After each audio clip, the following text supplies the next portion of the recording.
हर साल 14 सितंबर को हिंदी दिवस मना लेने भर से, या फिर हिंदी, हिंदू और हिंदुस्तान का नारा देने भर से क्या हिंदी की दशा और दिशा ठीक हो जाएगी? हिंदी जो कि हमारे हृदय की भाषा है, और हिंदी किसी एक दिन की मोहताज नहीं है, हर दिन की मोहताज है, हर दिल की मोहताज है। और इसे हर दिल की भाषा बनाने के लिए जो लोग दिल से मेहनत कर रहे हैं, आज वही हमारे खास मेहमान हैं। नमस्कार, मैं हूं अरुणेश कुमार, आप देख रहे हैं यंग तरंग सच की आवाज। आज हम अपने इस कार्यक्रम चमकते सितारे, इस कार्यक्रम में हमने जिनको इनवाइट किया है वो बेहद ही खास मेहमान हैं। उन्होंने देश विदेश में बसे लोगों को अपनी बेहतरीन अंदाज से हिंदी सिखाती हैं।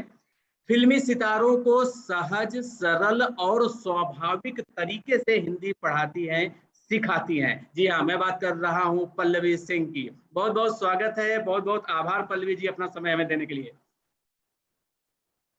तो सबसे पहले आपसे ये बिल्कुल, जानना बहुत बहुत चाहेंगे। आभार मुझे बुलाने के।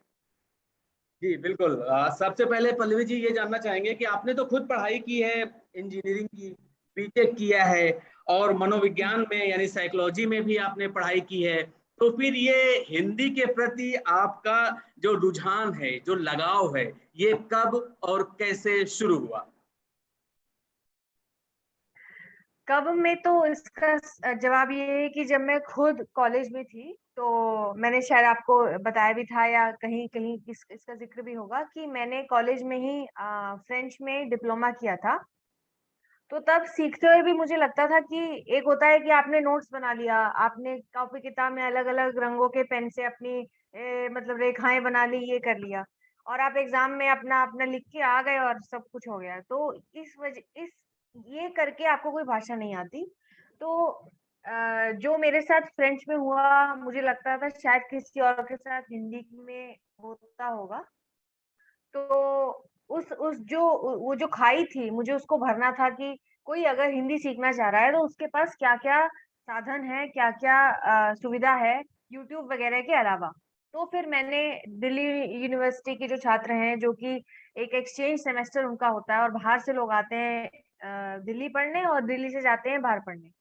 उनसे मैंने संपर्क करा कि आपको हिंदी सीखनी है क्या? आपको किस तरह की हिंदी सीखनी है? आपको हिंदी में बोलने और समझने में दिक्कतें आती हैं, तो आप कहाँ जाते हैं? तो वैसे वो चीज़ शुरू हुई धीरे-धीरे और धीरे मतलब समय के साथ उसका एक मतलब एक रूप थोड़ा बदल गया। तो शुरुआत उस तरीके से हुई उससे। बिल्कुल। और आपने, जहाँ तक मेरी टीम ने रिसर्च किया है और जो मुझे बताया गया, कि आपने हिंदी लेसन्स नाम से एक अपनी संस्था शुरू की है 2011 में, अगस्त 2011 में, और इसके बारे में कुछ विस्तार से बताइए। जी, तो जैसे कि जब हम कॉलेज में होते हैं, जैसे मैं भी थी, तो हम लोगों को इतना गाइडेंस नहीं होता है कि कैसे करना है, क्या करना है, ठीक है? आपने कुछ किसी को जैसे आप हम लोगों में से भी होंगे, कुछ आपके भी विद्यार्थी होंगे जो ट्यूशन्स वगैरह लेते हैं घर पे या ज़्यादा करके लड़कियाँ कुछ इंग्लिश वगैरह के ट्यूशन्स ले लेती हैं या बस एक कहते हैं ना वो 500, 1000, 2000 के बीच में आपका जो जीवन चलता रहता है, उसको आगे बढ़ाने के लिए कि आप कैसे एक करियर का उसको फॉर्मेट देने के लिए आप प्रोफेशनल ज़ोन में जाने के लिए उसको आपको बैंक में रजिस्टर करवाना है या ministry of small and micro enterprises के से एक रजिस्ट्रेशन सर्टिफिकेट लेना है। तो वो सब करने हेतु या उस करने उसकी ज़रूरत पूरी करने के लिए मैंने एक वेबसाइट बनाई जिसका नाम जैसे आपने बोला hindilessons.co.in फेसबुक पेज है जिसका नाम ही है Hindi lessons for foreigners in India. तो सिर्फ ज़रूरी नहीं है कि आप अपने काम में अच्छे रहें। मतलब मैं ये नहीं कह रही कि मैं बहुत अच्छी हूँ, मैं ये कह रही हूँ कि सिर्फ ज़रूरी नहीं है आप अपना काम करें। काम के साथ-साथ उसका एक अस्तित्व भी आपको ठीक-ठाक रखना पड़ेगा। तो वो करने के लिए जैसे मेरा 2014 से मैं एमएसएमई में रजिस्टर्ड हूँ। तो अगर कोई भारतीय संस्थान है या कोई विदेशी संस्थान है जिसको मेरे साथ काम करना है तो पल्लवी सिंह को मेरी संस्था के ज़रिए एक मतलब नौकरी दे रहा है। तो वो सब चीज़ें करने के लिए कि ताकि एक स्टैंडर्डाइज्ड एक वो हो ना कि हम एक हो रहा है कि हम घर में बैठे कुछ कर रहे हैं, एक हो रहा है हम एक प्रोफेशनली कुछ कर रहे हैं। तो उसका मतलब वो करने के लिए मैंने ये एक शुरू किया, मतलब रजिस्ट्रेशन करवाया। बिल्कुल। तो आप मुझे कुछ अपनी मुंबई से जुड़ी हुई यादें बताइए, क्योंकि मेरी जानकारी के अनुसार आप मुंबई में भी रही हैं। आपने बॉलीवुड की जो हीरोइन है जैकलीन फर्नांडीज, ऐसे कई सितारों को भी हिंदी सिखाया है। तो उन लोगों के साथ आप कैसे कनेक्ट हुई और कैसे हैं वो हिंदी की पढ़ाई लिखाई में? क्योंकि कैटरीना कैफ हो या जैकलीन हो, जो भी बाहर से आई हुई जानी मानी हीरोइंस हैं, उनको हिंदी में अपने डायलॉग बोलने में या डबिंग करते समय काफी मेहनत करनी पड़ती है, और उनकी मेहनत सफल हो उसके पीछे आप जैसे लोगों का हाथ होता है। उससे जुड़ा कोई अनुभव आप शेयर कीजिए। जी, तो मुंबई में जैसे आपने बोला कि मुझे खुद ही बहुत वो लगा, कोई एक दिन कॉल आता है और बोलता है कि फलाँ-फलाँ को क्लास चाहिए, तो मुझे भी सुनने में लगा अच्छा ऐसा है क्या? तो आप सही कह रहे हैं, जैसे कि मैं उदाहरण के तौर पे एक अनुभव मैं छोटा-सा बताऊँगी कि जैसे एक हमारी एक एक्ट्रेस, पता नहीं आज के बच्चों को पता है नहीं पता, लीज़ा रे करके, है ना? हाँ, लीजा रे, तो बिल्कुल। लीज़ा रे ने मुझे बताया कि हाँ, तो वो जैसे उन्होंने बताया कि जब वो आई थी बॉलीवुड में, तो जब उनको कोई डायलॉग वगैरह याद करना होता था या उनको कुछ समझ में नहीं आ रहा होता था, तो लोग सेट्स पे मैं पूछ रही थी जैसे कि आपने 20-25 साल जो कैसे गुज़ारे बिना हिंदी के या तो उन्होंने बताया कि सेट पे ही ऐसे आवाज़ लगा दी जाती थी कि अच्छा कोई किसी के पास 5 मिनट 10 मिनट है, मैडम को ज़रा ये बता दो। तो वो मैडम को ज़रा ये बता दो करने में ही 20 साल निकल गए। तो फिर उनको लगा कि नहीं मुझे एक्चुअली में किसी को बुलाना चाहिए समझाने के लिए। तो मतलब मेरे कहने का मतलब ये कि जैसे कि मैंने पहले भी कहा कोई चीज़ स्टैंडर्डाइज़्ड नहीं है कि जैसे हमारे यहाँ ना कि जर्मन सीखनी है तो मैक्स मुलर भवन जाइए, फ्रेंच सीखनी है तो ये फलाँ-फलाँ इंस्टीट्यूट जाइए। हिंदी अगर सीखनी है और अगर आप विदेशी हैं या आपको हिंदी नहीं आती तो आप कहाँ जाएँगे? तो वो चीज़ ख़ैर धीरे-धीरे मेरे जैसे लोग पूरी कर रहे हैं। तो मुंबई का अनुभव मेरा ऐसा ही रहा कि काफ़ी ऐसे लोगों से मुलाकात हुई, ऐसे लोगों ने दरवाज़ा खोला घंटी बजाने के बाद जो आम ज़िंदगी में बहुत ही दुर्लभ होता है या एक बहुत अनयूजुअल एक्सपीरियंस है मतलब मेरे लिए, मेरे जैसे लोगों के लिए। तो वो बहुत अच्छी चीज़ रही मतलब सिर्फ़ और सिर्फ़ काम की वज़ह से, ऐसा मेरा कोई निजी उनसे कोई संपर्क या उस तरह से नहीं रहा। बिल्कुल। तो आप हमें ये बताइए कि आपके जो हिंदी पढ़ाने और सिखाने का तरीका है और सलीका है, ये दोनों बातें मैं इसलिए कह रहा हूँ क्योंकि ये एक ट्रेडिशनल माइंडसेट होता है कि अगर हमें किसी को पढ़ाना है तो या तो हम कोचिंग खोल लें, या तो कोई और की कोचिंग है लेकिन हम वहाँ जाके हमने पढ़ा दिया, प्रॉपर एक क्लासरूम है, एक प्रॉपर सेटअप है। लेकिन जहाँ तक मैं आपके बारे में जानता हूँ कि आप क्लासरूम टीचिंग के बजाय आपने अपने लिए एक इनोवेटिव टीचिंग मेथड डेवलप किया है। आप किसी कैफे कॉफी डे पे जाती हैं, कॉफी के साथ साथ में हिंदी सिखाती हैं, या फिर स्टूडेंट्स के घर में जाके सिखाती हैं। तो ये आपका जो नायाब टीचिंग मेथोडोलॉजी है, इसके बारे में बताइए। पहला तो ये था कि मुझे इसको बिल्कुल भी कहते हैं ना कि वो एक लकीर का फ़कीर की ये किताब खरीद लो, इसमें ये पेज करेंगे, इसका ये इस लाइन से ये पढ़ेंगे, ऐसे नहीं करना था मुझे। क्योंकि जो मेरे विद्यार्थी हैं, जो मेरा जो एज ब्रैकेट है जहाँ जो जिसमें मेरे विद्यार्थी हैं, वो बच्चे नहीं हैं, वो बूढ़े भी नहीं हैं। वो 25 से लेके 35-40 तक के बीच में एक मतलब मतलब एक एक एडल्ट आदमी है, जो एक शायद उसका परिवार भी है। अगर हम किसी महिला की बात करें तो शायद हो सकता है उसके बच्चे भी हों और उनके पतिदेव भी हों और उनका मतलब जो भी है गृहस्थी है, जो भी है। तो उसमें एक आपको ऐसा पर्यावरण उनको देना है जिसमें उनको बोरियत भी ना हो, उनको ये भी ना लगे कि अरे ये काम है जो मुझे करना है या मेरा एक और काम बढ़ गया मेरी जीवनी में।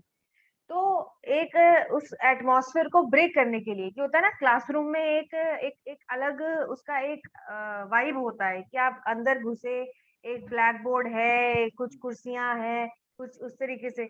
तो कुछ लोगों को पसंद भी है, ऐसा ऐसा नहीं कहूँगी मैं कि सबके लिए, लेकिन ज़्यादातर मेरे को ऐसा लगा कि क्योंकि ये ऐसी चीज़ है जो कि लोग खुद अपने पर्सनल टाइम मतलब कि जो उनका एक हो गए दफ्तर चले गए, काम हो गया, एक बच्चों के लिए ये कर दिया, ये उनका खुद का टाइम है।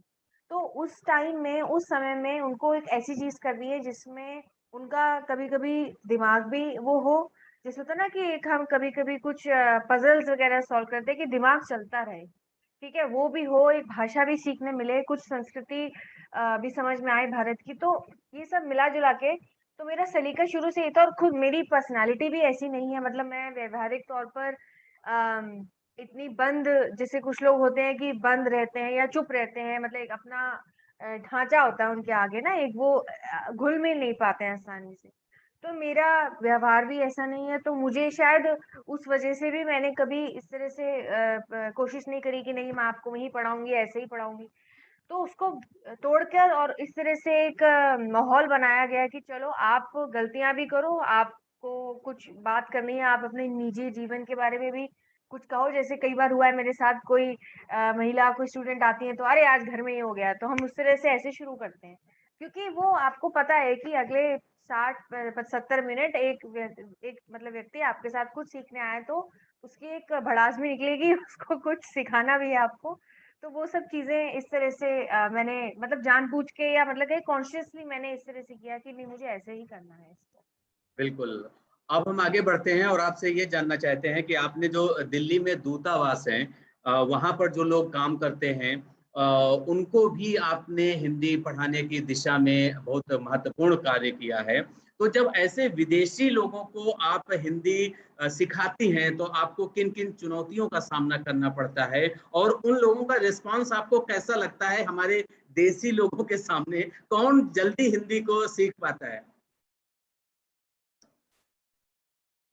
मैं इसमें पहला जो आपका सवाल था कि कैसा मतलब अनुभव रहा, चुनौतियाँ कैसे आईं, किस तरह की आईं? तो चुनौती सबसे पहले तो यही थी कि ज़्यादातर किसी को मतलब मैं शर्मिंदगी वाली उसमें नहीं ले जाना चाह रही हूँ, लेकिन ये कहते हैं ना कि भारतीय लोग कभी समय से कोई चीज़ नहीं करते, या कभी कोई टाइम पे नहीं आएगा, टाइम से नहीं जाएगा। ये जो मतलब ये बना हुआ है इस तरीके से कि ऐसा ही होता है, ये लोग ऐसे ही काम करते हैं। अच्छा, दूसरी चीज़ कि मोल-भाव करना कि जैसे मान लीजिए मैं एक क्लास पढ़ाने के लिए ₹500 ले रही हूँ, ठीक है? तो कोई कहेगा कि अच्छा, किसी और से फिर ज़रूर 400 लेती होगी, बस ये है कि 5 बार पूछना है। तो एक जो प्रोफ़ेशनलिज़्म का जो लैक ऑफ कहते हैं ना कि रिस्पेक्ट ही नहीं है उसके प्रति कि अच्छा ये ऐसे ही होते हैं ये लोग। तो एक तो वो तोड़ना कि नहीं मैं टाइम पर भी आऊँगी और मेरा ऐसा नहीं है कि आपने अपनी किसी दोस्त को या कोलीग को बताया कि अच्छा फलाँ-फलाँ से क्लास ले लेना तो आपको कुछ और रेट मिल रहा है, आपको कुछ और। तो एक तो उसमें सीरियसनेस में संजीदगी जो होती है कि नहीं भाई ये इसका काम है, ये इस तरह से करती है और सबके लिए ये एक समान है, ठीक है? दूसरी जो चीज़ थी सीखने की, मुझे इसका जवाब मेरे लिए मैं ये कहूँगी कि इनमें उत्सुकता जो है, ये हम आप मानिए ना कि जैसे आप कहीं से आए, ठीक है? आपको एक घर दे दिया, आपको बता दिया आपका यहाँ दफ़्तर है, यहाँ आपका घर है, यहाँ आप रहोगे, यहाँ से ब्रेड बटर खरीदना है, यहाँ से ये है, अब आप रहिए। अब इसमें आपको पता ही नहीं है कि मतलब आम लोग कैसा जीवन जीते हैं या वो क्या बातें करते हैं। आप बस अपना क ऑफ़िस जा रहे हैं, ऑफ़िस से आ रहे हैं। तो उनमें जो एक उत्सुकता थी क्योंकि जैसे ही वो बोलना सीखेंगे, उनके माली से लेकर और उनके ड्राइवर और उनके मतलब बच्चों के दोस्त और वो सब जो मतलब उनके लिए ऐसा चल रहा था जैसे कोई फ़िल्म चल रही है और नीचे सबटाइटल्स नहीं है। तो वो एकदम वो खुल जाएगा उनके लिए। तो वो और कई ऐसे भी केसेस थे जैसे कई बार होता है ना कि कोई एक जैसे कोई जोड़ा है उसमें एक विदेशी है और एक भारतीय है। कभी लड़का विदेशी है तो कभी लड़की विदेशी। तो उसमें बहुत ही अलग एक्सपीरियंस हो जाता है कि आपको पूरा जो आपका इन-लॉज़ का साइड का पूरा परिवार है वो सास से लेके ससुर से लेके सब लोग एकदम जो बिल्कुल ट्यून्ड आउट थे वो अब धीरे-धीरे समझ में आ रहे हैं।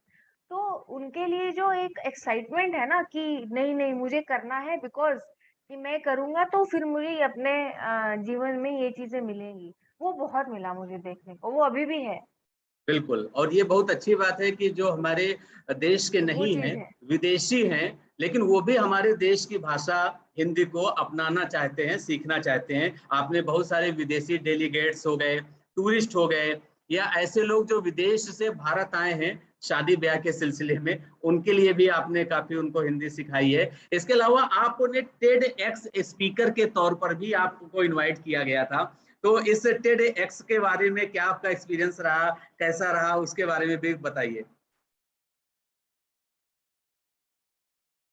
तो टेडेक्स के कुछ इस तरह से हुआ कि टेडेक्स का हम जब भी कोई मतलब वो टॉक करते हैं तो उसका एक थीम आपको लेकर उसके बारे में बात करनी होती है। तो मेरा यही थीम था, जैसे मैं पहले भी बोल रही थी कि जैसे language as a tool of social inclusion, कि आप समाज में घुसने के लिए जो एक अपना जो हथियार है वो उसको मतलब वो आपका जो हथियार है वो भाषा अगर आप उसको बना लें तो आप किस तरह से उसमें घुस सकते हैं क्या। और कई लोगों ने तो इतना अच्छा मतलब वो किया है कि बस उनकी जो कहते हैं ना, बाहर से वो सफेद आपको भले ही दिखे लेकिन अंदर से वो पूरा उनका वो है। तो टेडेक्स का मुझे फायदा ये हुआ कि जैसे जो कॉलेज में जो बच्चे पढ़ रहे हैं या जो इस तरीके की चीजें देख रहे हैं, उनको लगा अच्छा ऐसा भी कोई काम करता है। मतलब ज्यादातर जो उस तरीके के लोग होते हैं जो एनजीओ में कहीं जुटे हैं या किसी एक मतलब किसी एक लक्ष्य को लेके काम कर रहे हैं कि मुझे 5,000 पेड़ लगाना है या मुझे इस जिले में ये करना है। ये तो एक मतलब मेरा जो काम है वो तो एक मतलब वैसा कोई असीमित लक्ष्य है ये, मतलब कि मैं हिंदी सिखा रही हूँ, सिखा रही थी। तो वो जो एक्सपीरियंस पूरा जो अनुभव था वो यही था कि तो बच्चे जो भी मुझे आज भी वो कई बार मैसेज वगैरह ईमेल करते हैं तो ये कहते हैं कि मैं हमने आपको देखा और हमें लगा हम भी कुछ अटपटा कर सकते हैं अपनी जिंदगी में तो वो चीज वहां से आई कि अच्छा ऐसा, मतलब मैंने तो जो भी बोला बोला ही, लेकिन किसी ने मुझे देख के उनको लगा अच्छा ऐसा भी करते हैं लोग, तो उनको प्रेरणा मिली मतलब। बिल्कुल। तो यानी समथिंग डिफरेंट आपको अपने करियर में करना है, तो आप इस तरीके से हाँ हिंदी ट्यूटर बन के करके भी जो है, हिंदी ट्यूटर बन करके भी अपना अच्छा खासा करियर आप बना सकते हैं।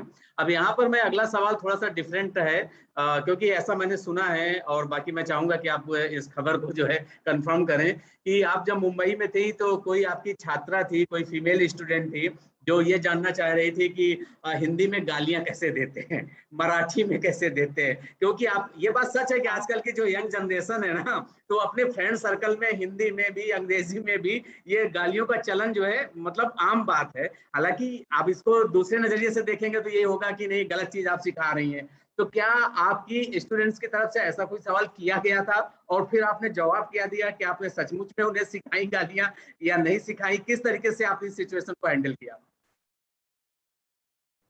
दरअसल हुआ ये कि वो जिस माहौल में थी या जैसे आपने बोला ना कि हम आम बोलचाल में, जैसे मैं घर पे भी बैठी हुई या मैं अपने किसी दोस्त से भी अरे यार फला फला चीज है ना, तो अब यार भी कैसे आप ट्रांसलेट करोगे, यार इज नॉट फ्रेंड। मतलब राइट। वो एक जो एक होता है आपने ये सिखा दिया ये सिखा दिया। अब जब बात आती है कि क्योंकि मैं ये चाहती हूँ कि जो भी मेरा स्टूडेंट कहीं मुझसे सीख के जाए तो अगर उसको कोई सुने तो ये ना सोचे कि अरे इसने तो किताबी वो बोल के और अजीब अजीब सी इसकी तो आवाजें आ रही हैं। तो मैंने उनको बिल्कुल मतलब एक बोला कि देखो आज की जो क्लास होगी वो इस तरह से होगी, मैं कुछ गूगल का सहारा लूंगी कि मैं मतलब कि ये इसकी डेफिनेशन है, ये इसकी व्याख्या है। तो आप इसको अपनी भाषा में जो आपकी भाषा में निकल के आता है वो आप देखो बना लेना। जैसे हमने एक बार सोचा भी था कि मैं और उसने मिलके कि हम एक रेफरेंस बना लेंगे, जैसे कमीना इज इक्वल टू बास्टर्ड या व्हाटएवर तो एक वो कहते हैं ना एक डिक्शनरी बन जाएगी उन लोगों के लिए जो जो इस तरह से अगर कभी दोबारा पूछे तो उनको एक मतलब एक डिक्शनरी है, एक शब्दकोश है आपके लिए कि आपको ये इसका ट्रांसलेशन ये है, इसका अनुवाद ये है, इसका ये है। तो वो सोचा था हमने में वो कभी किया नहीं, लेकिन क्योंकि कुछ हाँ, ऐसे लेकिन शब्द मतलब है जिसका कुछ लेकिन मिलता ये नहीं है सवाल तो इसका मतलब वो सही है वही छोड़ देती हूँ। कि आपसे किसी आपकी फीमेल स्टूडेंट हाँ ने ये कहा था सही है। जिसको हिंदी नहीं आती है कि अगर कोई इसको छेड़ता है या कमेंट पास करता है तो कम से कम वो हिंदी की गालियों में या फिर वो कमीना बोला वगैरह बास्टर्ड वगैरह कह के उसको जवाब दे सके। ठीक है। बिल्कुल बिल्कुल। तो बिल्कुल, अब हम आगे बढ़ते हैं। हमारे साथ कुछ जो है युवा छात्र जुड़े हुए हैं, मीडिया के स्टूडेंट्स हैं, तो मैं चाहूंगा जसप्रीत आप अपना सवाल कीजिए। जी नमस्कार आपकी ऑडियो में शायद मैम, प्रॉब्लम मेरा है। सवाल आपसे ये है कि जो अब के बच्चे, आ रही है मेरी आवाज? हाँ जी बोलिए। सर अब आ रही है आवाज? हाँ जी आ रही है, जस्सी अपना सवाल आवाज आ नमस्कार रही है मैम, मुझे। मैं जसप्रीत जी। नमस्कार मैम, मैं जसप्रीत हूँ और मेरा सवाल ये है कि जो आजकल के बच्चे हैं उनका जो इंटरेस्ट मैं देखती हूँ और जो समझती हूँ कि वो इंग्लिश में ज्यादा है। उनसे आप कभी भी कोई भी क्वेश्चन करेंगे ना, इंग्लिश में आंसर करेंगे बजाय कि हिंदी में। तो आप उन लोगों के लिए कुछ ऐसा डेवलप करें, या आप उन लोगों के लिए कुछ ऐसा सोचती है कि जिससे वो अपनी हिंदी भाषा, अपनी मातृभाषा को रिस्पेक्ट कर सके। ऐसा कोई उनके लिए सुझाव?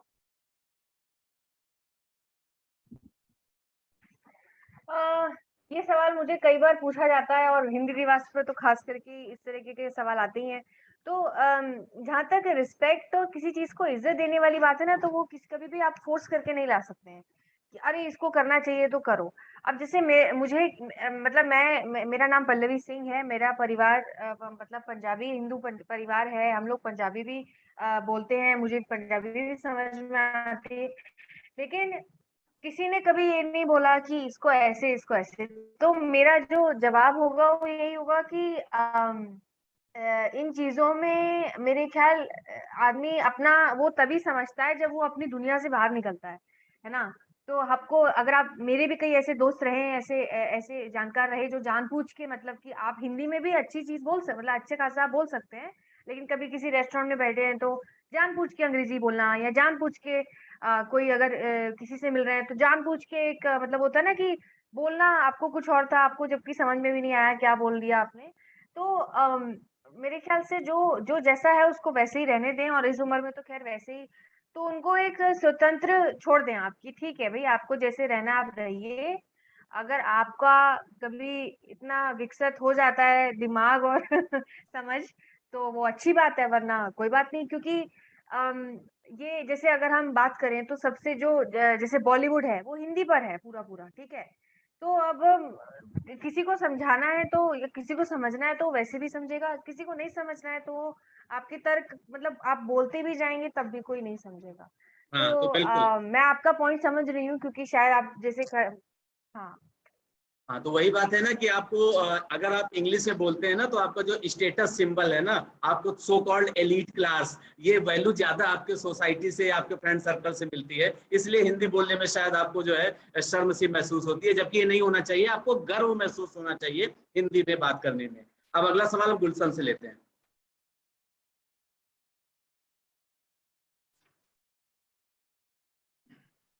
नमस्कार मैम, मैं गुलशन।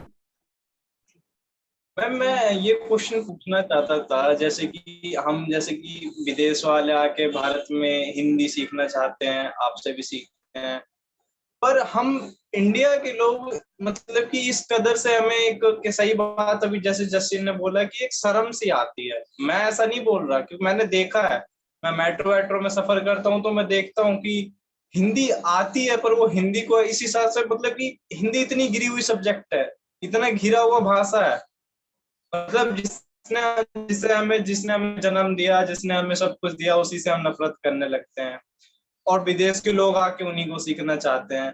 तो मैम उस माइंड सेट के लिए आप क्या बोलना चाहेंगे? उस माइंडसेट के लिए मैं यही कहूंगी कि उनको आप पहले भी जैसे मैंने यही कहा कि उनको आप उदाहरण ही दे सकते हैं। जैसे जापान है, जापान एक पूरी तरह से विकसित देश है और जापानी लोग जापानी में ही बातें करते हैं।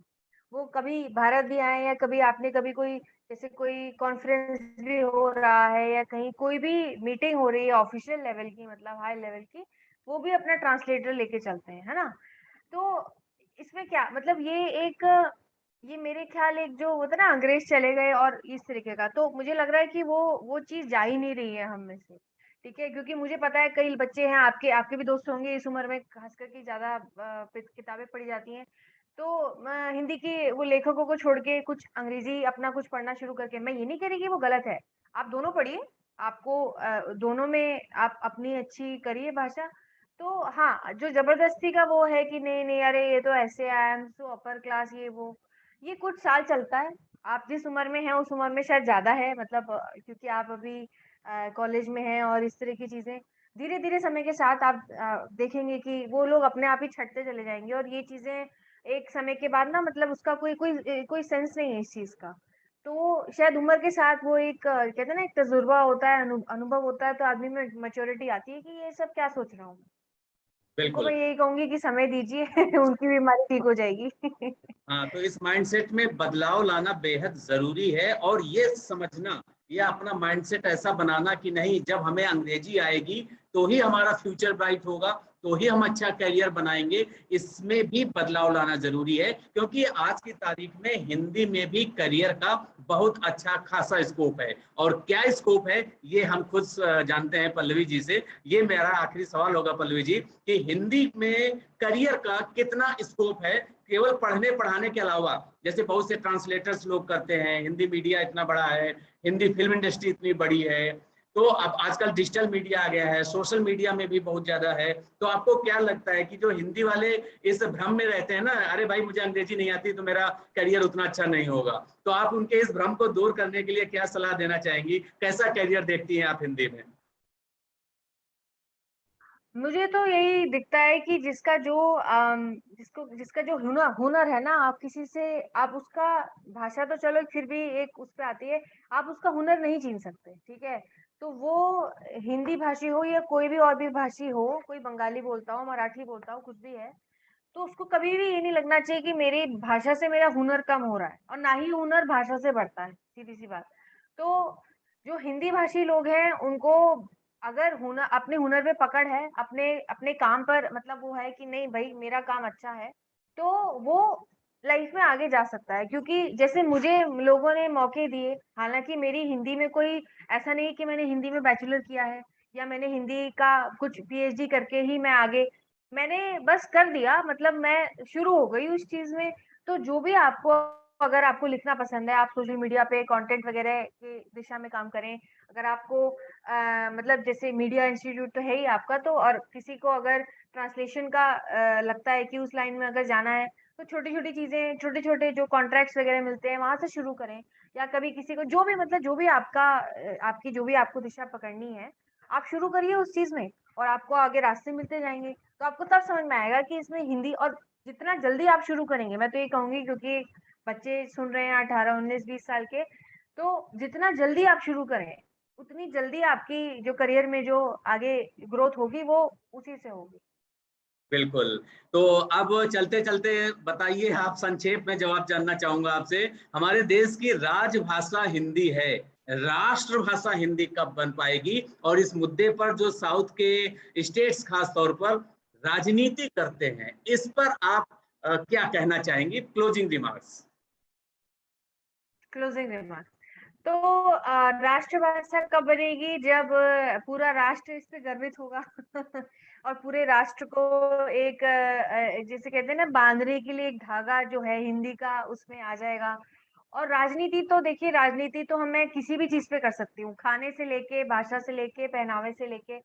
तो राजनीति तो एक वो है जो चलती ही रहेगी, मतलब वो तो इस बार मतलब कि कुछ सालों से इस तरह से एक माहौल क्रिएट हो गया है कि जहाँ पे आपको कोई भी चीज मिले तो लोग उसमें एक अपना वाद विवाद शुरू कर देते हैं, जहाँ जबरदस्ती की जरूरत नहीं भी है वहां भी।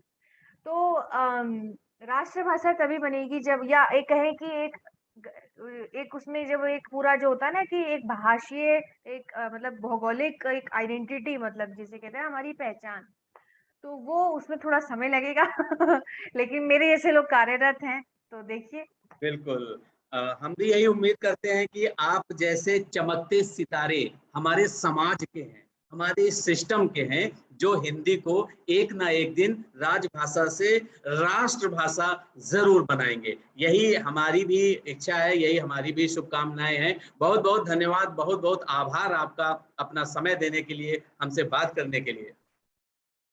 तो ये थे आज हमारे साथ, हमारे इस कार्यक्रम उभरते सितारे में पल्लवी सिंह, जिन्होंने बताया कि किस तरह से हिंदी के प्रचार और प्रसार की जरूरत है, किस तरह से नए नए तरीके से, नए नए सलीके से स्टूडेंट्स को हिंदी पढ़ाना और सिखाना चाहिए।